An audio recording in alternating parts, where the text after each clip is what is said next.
Somewhere around 1917, the servants at Winfield Hall grew accustomed to a peculiar sight. Their employer, one of the wealthiest men in America, wandering the marble corridors in a military uniform that had once belonged to Napoleon, a bicorn hat on his head, gold epaulets on his shoulders. He slept in the emperor's own bed, sat for hours in a red velvet throne, and kept a library filled with volumes on Egyptian mythology and occult rituals. His name was Frank Winfield Woolworth. He had built the tallest building in the world and the largest chain of stores on earth, selling nothing that cost more than a dime. At the far end of the house, behind a closed door, his wife sat in a plain room with a single bed and a rocking chair. Her mind had been gone for over a year. A nurse waited outside. Woolworth rarely visited. He had started with $300 borrowed dollars in a store that failed in 2 weeks. He ended with a marble palace, a Napoleon fixation, and a family that his fortune would systematically destroy. Chapter 1. Potatoes and Pennies. The farm sat 11 miles south of Watertown in Jefferson County, New York. It was not a prosperous operation. The soil in Rodman yielded potatoes and not much else, and the mortgage payments arrived with more regularity than the harvests. John Hubble Woolworth had returned from the Civil War and married Fanny McBriar in 1851. Their first son, Frank Winfield, arrived on April 13, 1852. A second boy, Charles Sumner, followed 4 years later. The younger brother's name was no accident. Charles Sumner was the Massachusetts senator and fierce abolitionist, and the Woolworths, devout Methodists who had supported the Union cause, chose it deliberately. The boys were expected to earn their keep. Mornings meant milking before school. Evenings meant picking potatoes by hand until dark. Frank hated every minute of it. He was a decent student, well liked by his teachers, but no one in Rodman expected him to become anything other than a farmer. The assumption was that he and his brother would one day take over from their father, just as their father had taken over from his. But Frank had other ideas. At the age of 4, he announced to his parents that he intended to become a peddler, like the traveling salesman who occasionally passed through the county. He and Charles spent their free hours playing store. Frank would arrange items on a makeshift counter and sell them to his younger brother, negotiating prices with a seriousness that amused the adults and baffled them in equal measure. The family lived near the remains of a property once connected to Joseph Bonaparte, Napoleon's older brother, who had spent years in exile in the United States after being deposed as King of Spain. According to accounts from later in Frank's life, the boys were fascinated by the stories attached to the place. Tales of distant empires, conquered kingdoms, and a general who had bent the entire continent of Europe to his will. For a boy stuck pulling potatoes out of cold dirt, Bonaparte represented everything that Rodman was not. Frank left school at 16 and went to work on the farm full-time. His mother, Fanny, saw the restlessness in him and intervened. She paid for her son to attend a bookkeeping course at a business school in Watertown, lending him money from her own family. After each day on the farm, Frank took the family pony and trap into town for evening classes. He studied the principles of commerce, but he studied the shop windows even more carefully. The storefronts along the main streets of Watertown planted something in him that the classrooms only reinforced. He dreamed of becoming a train driver. He watched the locomotives passing through Watertown and imagined a life of movement and distance. But he talked himself out of it. A merchant, he decided. That was more realistic. He began looking at every shop he passed with the eye of someone who intended to own one. Then came the moment that, decades later, he would still describe as formative. Frank and his brother Charles scraped together 50 cents in loose change to buy their mother a birthday present. They walked into a department store in Watertown and found a silk scarf. When they brought their coins to the counter, the clerks gathered around to laugh. The boys were mocked for paying in nickels and pennies. One salesman sneered that maybe next year they would scrape together enough for the matching gloves. Frank left. He bought a similar scarf at a different shop where the staff were polite. But the humiliation did not leave him. Walking home with his brother, he made a statement that, knowing what came afterward, sounds less like a childhood boast and more like a declaration of war. He told Charles that one day 50 cents would be enough to buy 5 or 10 items, and every customer, no matter how they paid, would be treated with respect. It would take him another decade to act on it. But the boy from the potato farm had found something more powerful than ambition. He had found a grievance. And Frank Woolworth was not the kind of person who let a grievance go. In the spring of 1873, Fanny persuaded her husband to release Frank from the farm for 6 months. Let him try, she argued. Let him see if he could make something of himself in town. John agreed, reluctantly. Frank packed what he had and headed for Watertown. He was 20 years old. He had no connections, no experience, and no particular talent for selling anything. What he had was a chip on his shoulder the size of Jefferson County. It would prove to be more than enough. Chapter 2. The Worst Salesman in Watertown. Frank walked into the Augsbury and Moore dry goods store in the spring of 1873 with a bookkeeping certificate and a proposition. He would work for nothing. 3 months, no wages, in exchange for learning the trade. Morgan Augsbury, the senior partner, looked him over and saw a young man from the country with no tie and no manners for the counter. He was not interested, but the junior partner, William Moore, liked the nerve of the offer and agreed to take a chance. If Frank proved useful by the 4th month, a small salary would follow. He did not prove useful, not in the way anyone expected. They put him to work sweeping floors, delivering packages, and restocking shelves. When they finally let him serve customers, the results were painful. He froze. He stumbled over his pitch. The staff began to treat him as a liability, and Augsbury privately questioned whether Moore had made a mistake. But Frank could do one thing that nobody else behind the counter could match. He could dress a window. Given control of the front display, he grouped merchandise by color and shape, stacked items at angles that caught the eye. The storefront became something that pulled people off the sidewalk and through the door. Augsbury noticed.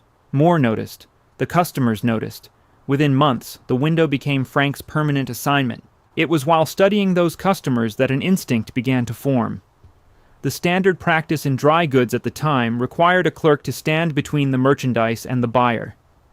A customer would describe what they wanted. The clerk would retrieve it, name a price, and a negotiation would follow. Nothing had a fixed tag. Nothing was within reach. The entire system depended on the person behind the counter. Frank, who was terrible at being that person, began to see the flaw. What if the goods were placed where people could touch them? What if every item had a price already attached? What if the display did the selling, and the clerk simply handled the money? He could not have explained it in those terms, but the seed was in the ground. He stayed at Moore's place for 6 years. His wages crept up to $10 a week, were cut back to 8 after a poor stretch, and drove him to such exhaustion at one point that he collapsed and spent 6 months convalescing at home. He was not built for the grind of daily retail as it existed, but he was assembling a different model in his head, one that would replace the old system entirely. Jenny Crichton entered his life somewhere in the middle of those years. She had been born in Picton, a small town in Ontario, Canada, and worked as a seamstress in the same shop. Where Frank was restless and volatile, Jenny was steady.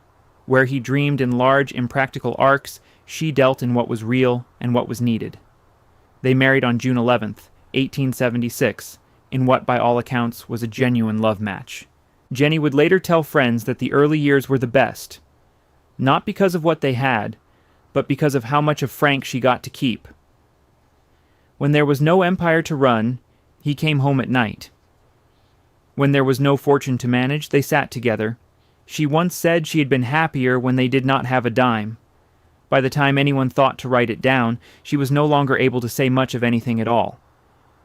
Frank's final lesson at Moore's came from a surplus clearance sale. Leftover stock was piled onto a table and priced at 5 cents each. The items sold quickly. Customers who would never have looked at them behind a glass case grabbed them eagerly when the price was visible and the goods were within reach. Different accounts credit different people with planting the idea. One version says a traveling salesman mentioned 5-cent counters in Michigan. Another says Frank overheard Moore discussing the concept with a competitor. A third says he simply observed it himself and drew his own conclusions. The origin mattered less than the confirmation. The 5-cent table proved what his front window had already suggested. People would buy almost anything if the price was clear, the access was easy, and the experience did not make them feel small. He had the concept now. He just needed someone to lend him the money. Chapter 3. $300 and a Bad Address. William Moore advanced him $300 in merchandise, not cash, stock, thimbles, combs, button hooks, harmonicas, baby bibs, soap, pencils, and napkins, the kind of small items that cluttered the back shelves of every dry goods operation in the Northeast. Moore also released Frank from his duties at the shop to go and find a location. He chose Utica, New York. On February 22, 1879, Frank opened the doors of Woolworth's great 5-cent store on Bleecker Street. The space measured roughly 13 feet by 20. Everything inside was priced at a nickel. The first days were promising. Customers came in, picked things up, turned them over in their hands, and bought. The novelty of walking into a place where every price was known and nothing required negotiation drew people through the door. But the novelty faded. The location was poor, foot traffic thinned, and within a few weeks, the operation was finished. Frank paid Moore back what he owed, packed up the sign, and left. He did not, however, pack up the idea. What failed in Utica was the address, not the principle. Frank remained certain of that.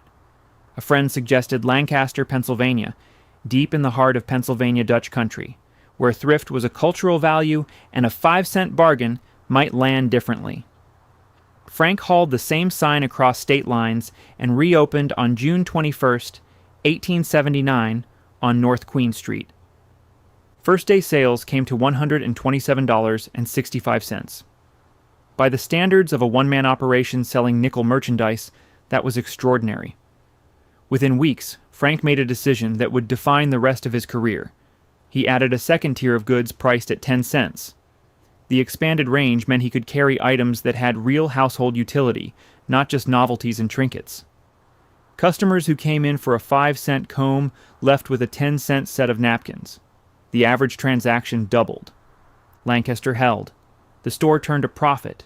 Frank brought in his brother Charles to manage a second location in Harrisburg. That one struggled with a difficult landlord and eventually closed. A third attempt in York, Pennsylvania, lasted only months before it too folded. The pattern was brutal. For every location that held, another failed. Frank learned to read a town quickly, to identify foot traffic, to spot the difference between a main street and a side street that looked like a main street. What he also learned was that he could not do it alone. Each new location required a manager, and Frank discovered that the best managers were people who had a personal stake in the outcome. He began recruiting partners from the circle he already knew. Former colleagues from Moore's shop, family members who understood the work, men who would invest their own savings alongside his merchandise and split the profits. Every new opening was a small partnership, and every successful partner became a node in a growing network. By 1889, a decade after the Utica failure, Frank Woolworth had 12 profitable locations across Pennsylvania, New York, New Jersey, and Connecticut. His sales had increased by 240%. By 1900, the chain had grown to 59 outlets, with annual revenue exceeding $5 million, a figure equivalent to roughly $155 million in today's money. The red storefront had become recognizable. The 5 and 10 format had proven it could work in small towns and mid-sized cities alike. And Frank, the young man who could not sell a bolt of cloth to save his career, had built something that no single salesman could have matched. A system. A machine that moved merchandise by removing every barrier between the product and the customer. But he was still buying through wholesalers, still paying middlemen, and still watching margins shrink on his most popular lines. The next step would require a different kind of ambition. Not more locations, more control. Chapter 4. The Syndicate. The move to Brooklyn came in 1886. Frank needed to be closer to the wholesale suppliers clustered around New York's commercial waterfront, and he needed a central office from which to direct what was becoming too large for one man to oversee by letter and rail. He rented space on Chambers Street in Lower Manhattan and began writing daily dispatches to every manager in the chain. The letters were detailed, specific, and relentless. Which items were selling, which were not. How the windows should look, how the counters should be arranged. He prescribed the layout of each location down to the placement of merchandise on individual tables, and he expected compliance. Managers who performed well received praise and bonuses. Those who did not received a visit from Frank himself, who had developed a habit of walking into his own outlets unannounced and pocketing merchandise to see whether the staff noticed. Those who caught him were sometimes rewarded. Those who did not received a conversation they preferred not to repeat. But the real breakthrough in those early years on Chambers Street was not organizational. It was about supply. Frank had been buying through wholesalers, paying their markup, and watching his margins compress as the chain grew. When he decided to stock candy, he went around the middlemen entirely and purchased directly from the manufacturers. The savings were immediate and substantial. The manufacturers, in turn, were willing to cut prices for a buyer who could guarantee volume across dozens of locations. Frank applied the same approach to other product lines, and within a few years he was sourcing goods from factories across the United States and Europe, often taking an entire production run at a negotiated rate. This was the shift that transformed the 5 and 10 from a clever retail concept into an industrial operation. Volume purchasing gave Frank leverage that no individual shopkeeper could match, and it attracted attention from the men he had trained. The partner managers who had opened locations on Frank's behalf in the 1880s had learned his methods well.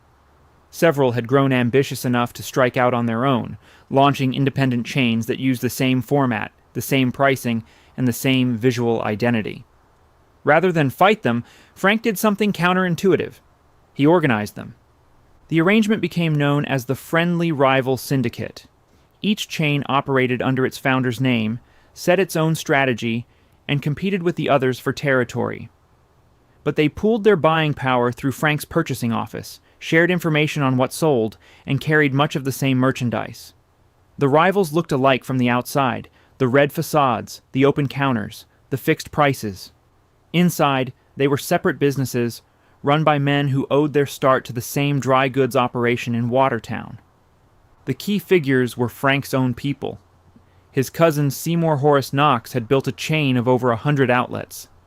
Fred Morgan Kirby, who had partnered with Charles Woolworth on a successful operation in Wilkes Barre back in 1884, controlled 84 more.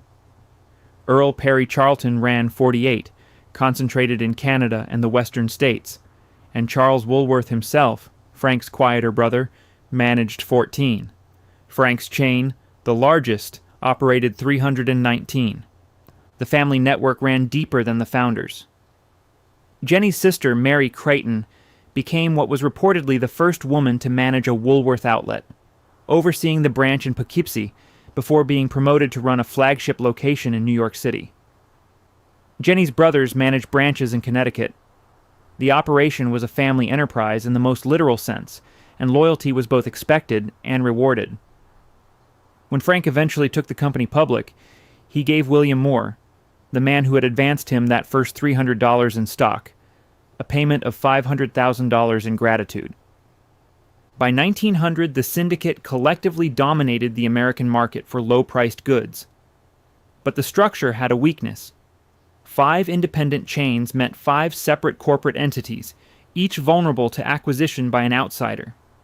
In 1905, Frank incorporated his own chain as F.W. Woolworth and Company, selling shares to trusted managers and family members. It was a defensive move. In a letter to his managers, he wrote with apparent reluctance that modern methods must be pursued. The other syndicate members followed, incorporating their own chains over the next few years. The final step came on November 12, 1911. Frank persuaded all 4 rivals to merge their operations into a single corporation under the Woolworth name. The agreement brought 596 locations under one roof with $65 million in combined capital. Frank became president. Knox, Kirby, Charlton, and Charles each took a seat as vice president. It was, at the time, the largest retail consolidation in American history. The farm boy from Rodman now controlled a commercial empire that stretched from the Atlantic seaboard to the Rocky Mountains. He had done it without a single bank loan, without a single share sold to the public at large, and without ever learning how to sell a customer a yard of fabric. He had, however, learned how to build something that did the selling for him, and he was about to prove it in steel and stone. Chapter 5. The Cathedral of Commerce. In 1910, Frank Woolworth began quietly buying up properties along Broadway and Barclay Street in Lower Manhattan. He used a real estate agent named Edward Hogan to handle the purchases, and he told no one outside his immediate circle what he intended. By April, he owned the entire block. The site faced City Hall Park, one of the few open spaces in Lower Manhattan where a tall structure could be seen from a distance rather than swallowed by the buildings around it. His original idea was modest by the standards of what followed. A commercial office building, 12 to 16 stories, large enough to house the Woolworth Company headquarters and generate rental income from tenants. But modesty did not last. The Metropolitan Life Insurance Tower had recently risen to 700 feet on Madison Square, claiming the title of the world's tallest structure. Frank looked at it, and then he looked at his architect's drawings, and the numbers started climbing. He had hired Cass Gilbert, a Minnesota-born architect who had trained at the Massachusetts Institute of Technology and worked for the prestigious New York firm of McKim, Mead & White before establishing his own practice. Gilbert had earned a national reputation designing civic buildings, including the Minnesota State Capitol. He understood how to make a structure feel important. Woolworth sent him to London to study the Houses of Parliament and the Victoria Tower, with instructions to bring back something that carried the same weight. Gilbert delivered. His design grew from 20 stories to 40, then higher. By the time Woolworth finished pushing, the plans called for 60 stories reaching 792 feet. Every vertical line in the facade would pull the eye upward. The exterior would be clad in cream-colored architectural terracotta, with Gothic ornaments scaled large enough to read from street level. Finials, arches, and gargoyles would reference the medieval cathedrals of Europe. The building would look like it belonged to an older, grander civilization, while its skeleton was pure 20th century engineering. That skeleton required 69 pneumatic caissons driven 100 to 120 feet through Manhattan clay and sand to reach solid bedrock. The steel frame rose fast. Workers topped out the structure on July 1st, 1912, 2 weeks ahead of schedule. Frank watched every stage of the construction and involved himself in details that most clients left to the architect. He insisted on the highest specification materials. He wanted marble in the lobby, mosaics on the vaulted ceilings, and stained glass filtering light from above. Then he wanted it taller. Then he wanted it taller still.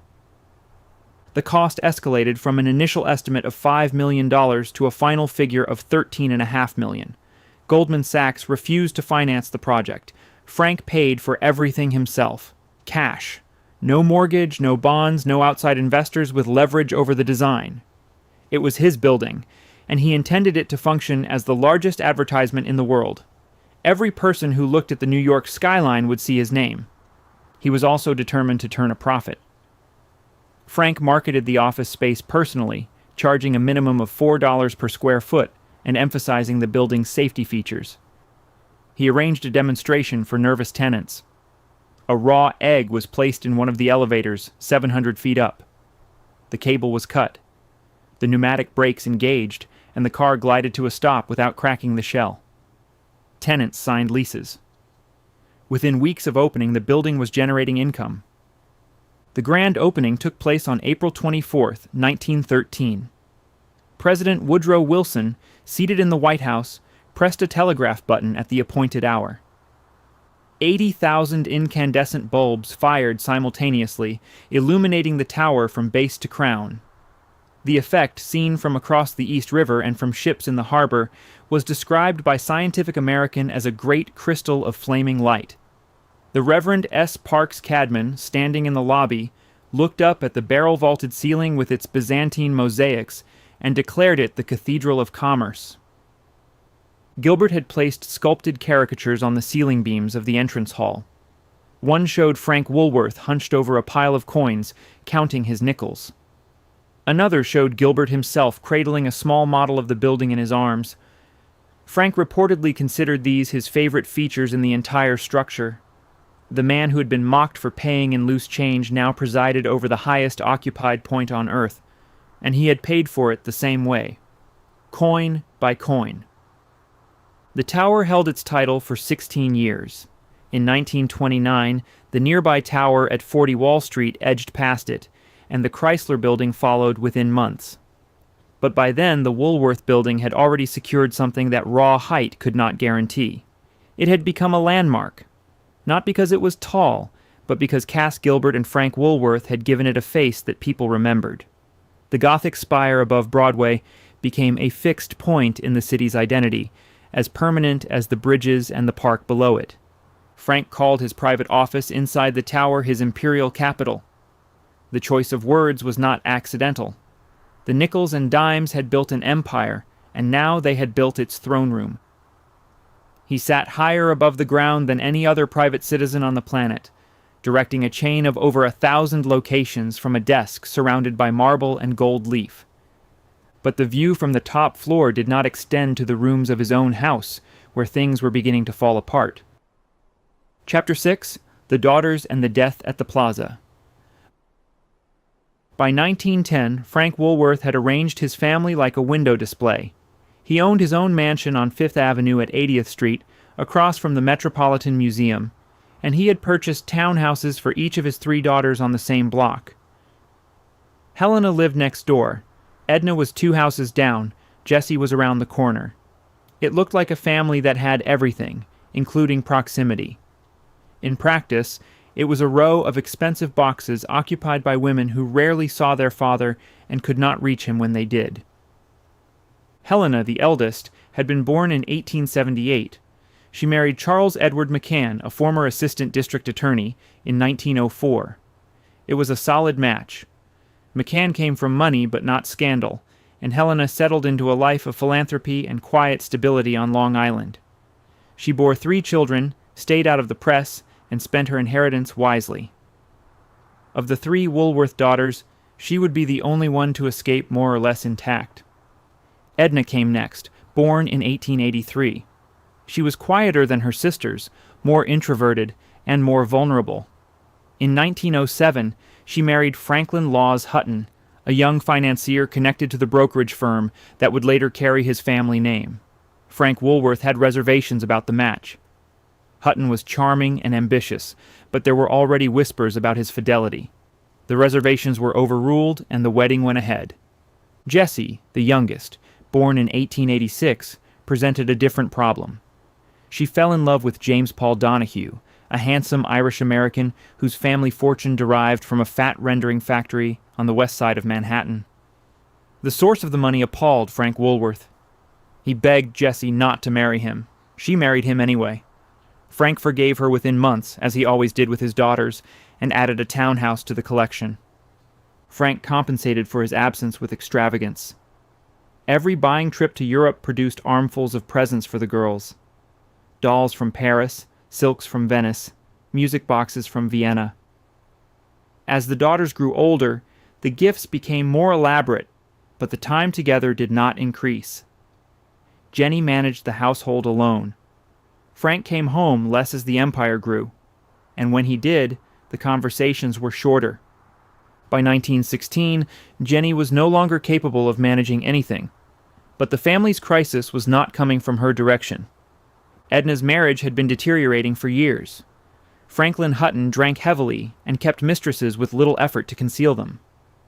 Edna, isolated and increasingly despairing, had sought help from her father, but Frank was consumed by the construction of Winfield Hall, his new estate on Long Island, and by the demands of a business that left room for little else. He tried to intervene once, reportedly confronting Hutton, but the confrontation changed nothing. Hutton continued as before. On the evening of May 2nd, 1917, Edna was at the Plaza Hotel in Manhattan.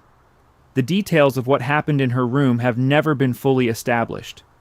The official cause of death was suffocation resulting from mastoiditis, an infection of the bone behind the ear. No autopsy was performed. The coroner signed the certificate without one. But the rumors began almost immediately. Sources close to the family said that Edna had received a letter confirming the existence of yet another mistress. According to these accounts, she put on her finest lace dress, sat by the window of her suite, and swallowed a lethal quantity of strychnine crystals. She was 33 years old. Her daughter Barbara, 4 years old, was the one who found her. The child was led away by staff. Franklin Hutton was not present. Frank Woolworth was at Winfield Hall hosting a party. When the call came, the gathering ended. That same night, according to a story repeated by multiple members of the household, a crack appeared in the marble family crest mounted above the fireplace in the main hall of Winfield Hall. The crest bore the carved faces of all 3 Woolworth daughters. The crack ran directly through Edna's face, leaving Helena and Jessie untouched. Frank never recovered from it. He had built an empire on the principle that every problem had a solution if you controlled enough of the variables. His daughter's death was the one variable he could not control, and the one failure that no amount of money could reverse. He buried Edna in the family mausoleum at Woodlawn Cemetery in the Bronx. Then he went back to Winfield Hall, where the marble crack remained above the fireplace, and where the corridors were beginning to feel less like a palace, and more like something else entirely. Chapter 7. Emperor Napoleon of Glen Cove. The first Winfield burned in 1916. Nobody ever determined the cause. Frank Woolworth had purchased the property 2 years earlier, a 16-acre estate on the bluffs of Glen Cove overlooking Long Island Sound. The original house was large, comfortable, and not remotely sufficient for a man who had just finished building the tallest structure on Earth. He had already commissioned the architect Charles Pierpont Henry Gilbert to draw plans for a replacement. When the fire reduced the old house to its foundations, the new plans were ready to go. The timing struck many as convenient. It struck some as suspicious. What rose in its place was not a house in any conventional sense. It was a monument. Gilbert designed a 56-room Italian Renaissance residence clad entirely in marble on the theory that marble would not burn. The construction cost $9 million.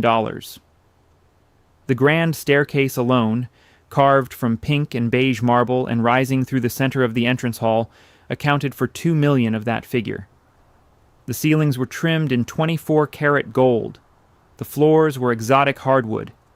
16 fireplaces warmed the 12 bedrooms, and a network of tunnels and hidden passageways connected rooms that had no obvious reason to be connected. The house had a ballroom, a billiard room, a solarium, a formal dining room, a music room fitted with an Aeolian pipe organ so powerful that it could be heard from half a mile away, and a library. The library is where it begins to get strange. The shelves held works on ancient Egyptian religion, ceremonial magic, and the occult sciences that had fascinated European aristocracy since Napoleon's campaign along the Nile. Woolworth, who by this point had moved beyond admiration into something closer to identification, adopted Egyptian motifs for his own home. Scarabs, serpents, and cartouches appeared in the carved stonework throughout the house. Winged figures with the face of the Egyptian sun god decorated the upper walls, and woven among all of it, recurring and unmistakable, were carvings of Woolworth's own mustachioed face staring down from the ceilings. His granddaughter Barbara, who spent time in the house as a child, would later call it the House of Horrors. The second floor was arranged as a sequence of period rooms, each decorated in a different historical style. There was a Ming Dynasty room, an Elizabethan room, a Louis XIV room, a Marie Antoinette room, and at the heart of the corridor, the room that explained everything else. A precise replica of Napoleon Bonaparte's bedroom at the Château de Malmaison. Woolworth had scoured auction houses and private collections across Europe to furnish it. The bed had a canopy of 14-karat gold leaf and had reportedly once belonged to the emperor himself. The bath was pink marble. The furniture was Empire style, heavy and symmetrical, arranged exactly as it appeared in contemporary illustrations of Malmaison. This was not a collector's tribute. Woolworth did not display these items behind glass or treat them as historical curiosities. He used them. He wore the uniforms. He sat in what he called the emperor's chair. According to those who worked in the house, he spent hours alone in the Malmaison room with the door closed, surrounded by the possessions of a man who had been dead for nearly a century. Adjacent to Woolworth's suite was the Empress Josephine room. It was decorated in the style of Napoleon's first wife and connected to Woolworth's bedroom by a passage that the household referred to, with characteristic understatement, as the private corridor. The room was not occupied by Jenny Woolworth. According to multiple accounts, it was occupied by Woolworth's mistress. Jenny's own bedroom, at the opposite end of the house, was bare by comparison. No gilding, no historical motif, no passage to anyone. The contrast was not subtle, and it was not accidental. The entrance to the estate was framed by a stone archway modeled on the Arc de Triomphe. The driveway, lined with life-sized Grecian statues, led visitors past formal gardens maintained by a staff of 70. The house itself required an additional crew of servants, estimated at 75, to keep it running. Woolworth presided over all of it with the conviction that he was not merely imitating Napoleon, but continuing his work. Several people close to him reported that he believed himself to be the emperor reincarnated, a claim he appears to have made without irony. Whether this was genuine delusion, theatrical eccentricity, or something in between, the house made it physical. Every surface, every room, every hidden passage expressed the interior world of a man who had grown up on a failing farm in upstate New York and now lived inside an imperial fantasy built from nickels and dimes. The organ played at night. The golden ceilings reflected candlelight. The carved face of the owner watched from above. And somewhere at the far end of the house, behind a door that rarely opened, Jenny sat alone and recognized nothing. Chapter 8, The Unsigned Will. In 1916, around the time Jenny's condition became impossible to ignore, Frank Woolworth promoted a young man named Hubert Templeton Parson to the position of general manager of the F.W. Woolworth Company. Parson had joined the firm as a bookkeeper in 1892, when he was barely out of his 20s, and had risen through the ranks by being efficient, loyal, and always available. Frank treated him like the son he never had. He trusted Parson with operational decisions, confided business strategy to him, and placed him closer to the center of the company than any of the founding syndicate members. Then Parson began to compete. He built a mansion on Fifth Avenue that was by several accounts larger than Woolworth's own. He purchased a country estate in Long Branch, New Jersey, called Shadow Lawn, which was grander than Winfield Hall. When Woolworth bought a new automobile, Parson bought a newer one, complete with a uniformed chauffeur. The mimicry was so persistent and so deliberate that people in the Woolworth organization began to talk about it openly. Whether Parson was driven by ambition, insecurity, or a genuine belief that he had outgrown his patron, the effect on Frank was corrosive. The man who had controlled every detail of his empire for 40 years now had a subordinate who appeared to be rehearsing for the role of successor. Frank did not fire him. He did not confront him. He withdrew. After Edna's death in May of 1917, something in Frank's constitution broke. He began experiencing violent mood swings, alternating between periods of frantic energy and weeks of near-total collapse. He would appear at the Woolworth building in the morning and be unable to leave his office by noon. He would retreat to Winfield Hall and remain in his Napoleonic bedroom for days at a time, seeing no one. The staff learned to read the signs and to stay clear when the door was closed. His physical health deteriorated in parallel. He had suffered from digestive problems for years, and a bout of what may have been typhoid in the late 1880s had left him with a constitution that never fully recovered. But the most dangerous weakness was the one he refused to address. Frank Woolworth was terrified of dentists. The fear was lifelong, irrational, and absolute. He would not submit to an examination. He would not allow instruments near his mouth. By 1918, several of his teeth had decayed badly, and at least one had become severely infected. His doctors urged him to seek treatment. He refused. On April 5, 1919, 3 days after leaving his desk at the Woolworth building for what would prove to be the last time, the infection reached his bloodstream. Sepsis set in quickly. Frank Woolworth died at Winfield Hall on April 8th, 5 days before his 67th birthday. His rival Sebastian Kresge, head of the competing Kresge chain, closed every one of his own stores on the day of the funeral, in honor of the man he called the Nestor of the 5 and 10. The mourning did not last long before the lawyers arrived. Frank Woolworth had been preparing a new will for some time. The document was drafted, reviewed, and ready for signature. It was designed to distribute his wealth among his surviving daughters and their families, with provisions for the company's continued management and for the care of Jenny, whose condition had by then been stable in its deterioration for years. He had not signed it. Whether the delay was procrastination, superstition, or simply the distraction of a man whose mind was increasingly elsewhere, the result was devastating. Without a valid new will, the courts fell back on the most recent signed document, a will drawn up in 1889, when Frank Woolworth was a struggling retailer with a handful of stores and a modest income. That will contained a single provision. Everything went to his beloved wife, Jenny. Jenny, who could no longer recognize her own daughters. The estate was valued at approximately $76 million. It included personal holdings, real estate, and shares in the company that now stretched across 2 continents. All of it passed to a woman who sat in a room she did not understand, under the care of a committee appointed to manage her affairs. Frank's daughters, Helena and Jessie, were named to the committee along with his trusted associate Hubert Parson, the man who had spent the last 3 years trying to outshine him. Jenny Woolworth lived for another 5 years. She died on May 21st, 1924, at the age of 71.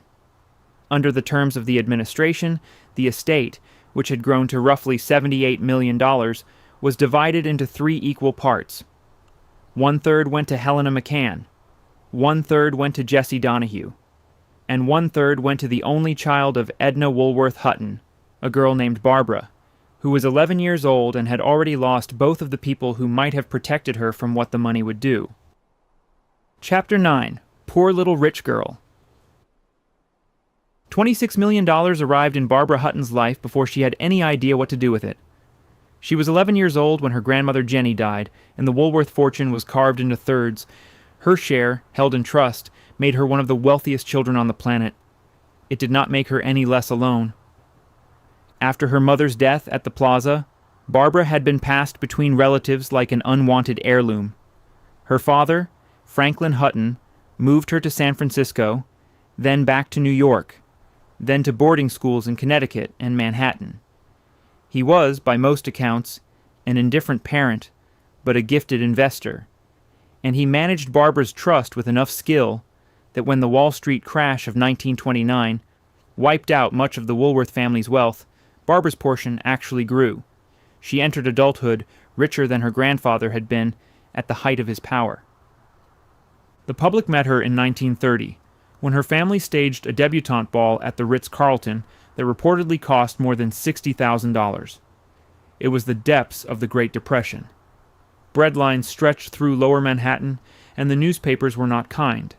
The headlines christened her the Poor Little Rich Girl, a name that would follow her for the rest of her life and that she would never manage to outrun. She married for the first time at 20. His name was Alexis Mdivani, a self-styled Georgian prince whose royal credentials were, at best, decorative. The marriage lasted 2 years. Barbara later said she realized almost immediately that Mdivani was more interested in her bank account than in her company. The divorce settlement cost her somewhere between $2 and $3 million, depending on which lawyer was counting. Her second husband, Count Kurt von Haugwitz Reventlow, was a Danish aristocrat with a longer name and a shorter temper. They married in 1935. Their son, Lance, was born the following year, and the marriage collapsed not long afterward. Barbara fought a bitter custody battle across multiple countries, and the press covered every hearing. The third marriage was the one the world remembers. In 1942, Barbara Hutton married Cary Grant. They were, on paper, the most glamorous couple in America. He was the biggest movie star of the era. She was the richest woman most people had ever heard of. The tabloids called them Cash and Carey. The marriage lasted 3 years. Grant was the only one of her 7 husbands who refused alimony. There were 4 more after him: a prince, a diplomat, a baron, and another prince. Each marriage followed a pattern that Barbara seemed unable to break. Infatuation, extravagance, disillusionment, separation.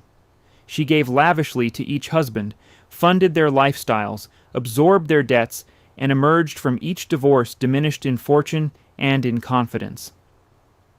Between marriages, she moved between hotels in Paris, London, Tangier, and New York, never settling, never alone for long, and never quite able to explain what she was looking for. Her closest companion through most of it was her cousin Jimmy Donahue, Jesse's younger son. Jimmy had inherited his own portion of the Woolworth estate and burned through it with equal enthusiasm. He was charming, reckless, and plagued by addictions that would eventually consume him. He and Barbara understood each other in the way that only 2 people raised inside the same wreckage can. Barbara was capable of extraordinary generosity. During the Second World War, she donated her London mansion, Winfield House, to the United States government for use as the official residence of the American ambassador to the Court of St. James's. The gift was valued in the millions. She funded hospitals, schools, and relief programs in countries she had visited. She gave money to strangers who showed her kindness, sometimes in amounts that startled even her advisors. But the spending never stopped, and the fortune was not infinite. By the early 1970s, Barbara was living on a diminishing trust, selling jewelry and property to cover her expenses, and relying increasingly on the attention of people whose interest in her was conditional on her ability to pay for dinner. Then, on July 24, 1972, her son Lance was killed. He had been a passenger in a small Cessna scouting property near his home in Aspen, Colorado, when an inexperienced pilot flew into a blind canyon during a thunderstorm. Lance was 36. He had built a successful motor racing team in the 1960s, designing a car called the Scarab that had beaten Ferraris on American circuits. He was, by the accounts of those who knew him, one of the few genuinely stable people in Barbara's life. His death broke something that the marriages and the money had only bent. Barbara Hutton spent her final years at the Beverly Wilshire Hotel in Los Angeles. She was frail, largely confined to her suite, and attended by a small circle of staff. She died on May 11, 1979, at the age of 66. One biographer wrote that at the time of her death, $3,500 was all that remained of the Woolworth fortune. Others close to her disputed the figure, but no one disputed the trajectory. The girl who had inherited $26 million at 11 had spent nearly all of it searching for something the money could never buy. She was interred beside her mother and her grandparents in the Woolworth vault at Woodlawn. Chapter 10. 4 Students and a Lunch Counter. On the afternoon of February 1st, 1960, 4 freshmen from North Carolina Agricultural and Technical State University walked into the F.W. Woolworth store at 132 South Elm Street in Greensboro, North Carolina. Their names were Ezell Blair Jr., Franklin McCain, Joseph McNeil, and David Richmond. They were 18 and 19 years old. They had been planning this since Christmas, when McNeil was refused a hot dog at the Greyhound bus station in town. That refusal had been the last in a long series of refusals, and it was the one that made them decide to act. They entered the store and bought toothpaste at the main sales counter. They kept the receipt. Then they walked to the 66-seat lunch counter at the back of the store and sat down. The lunch counter was for white customers only. Black customers could buy merchandise anywhere else in the store, but they could not sit at the counter. They could not order coffee. They could not eat a donut on a plate. The 4 freshmen knew this. They sat down anyway. A white waitress told them that the counter did not serve Negroes. Blair replied that he had just been served 2 feet away. The waitress repeated the policy. The students did not move. The store manager, Clarence Harris, was called. He asked them to leave. They stayed. The police arrived, looked at 4 young men sitting quietly on stools with a receipt in hand, and determined that no law had been broken. There was nothing they could do. The 4 stayed until the store closed that evening. They went back to campus. The next morning, they returned with 20 more students. The day after that, more than 60. By February 5th, more than 300 demonstrators filled the store, spilling onto the sidewalk outside.